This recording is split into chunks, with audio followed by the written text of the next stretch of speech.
Mitä aikuinen nainen pukee juhlaan? Ehdottomasti ryhdikkäät kankaat ja kiva leikkaus, joka sopii omalle vartalotyypille. Juhlaan voit pukeutua myös värikkäästi. Siihen ei vaikuta todellakaan ikä, vaan enemmänkin siihen vaikuttaa sitten se juhlapaikka, juhlan luonne ja kuinka suuresta juhlasta on kysymys.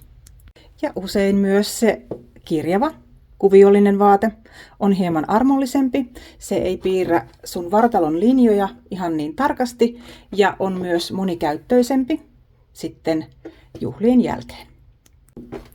Usein aikuisen naisen hyvä vinkki on välttää liian lyhyitä helmoja ja sukkahousu kannattaa valita useasti muu kuin värillinen. Ja vaatteen koko kannattaa aina olla sinulle sopiva, ei liian kireä.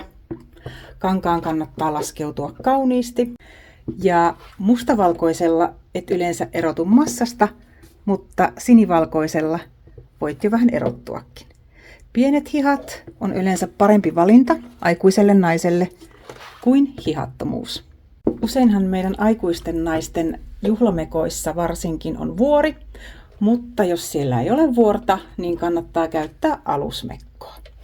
Ja tietenkin pääntie voisi olla maltillinen, ei liian avara. Ja pienet hihat tai tällaiset hihakkeet on oikein hyvä vaihtoehto, mutta hihan ei tarvitse olla tylsä. Se voi olla silti kevyt ja sieltä voi vaikka vähän vilahtaa käsivarsi.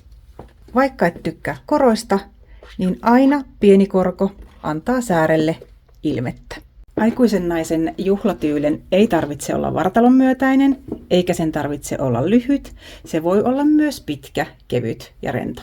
Silloin nostaisin hiukset vaikka kevyelle löysälle nutturalle, jolloin vaikutelma säilyisi kevyenä. Kampauksen ei pidä olla liian laitettu eikä raskas, vaan kevyt, keveä. Se antaa raikkaan vaikutelman. Samoin meikki, kevyt. Ei liian vahvaa huulipunaa eikä liian vahvaa meikkiä. Pukeudu just sellaiseen asuun juhlaan, jossa viihdyt. Silloin ne juhlatkin onnistuu kaikista parhaiten.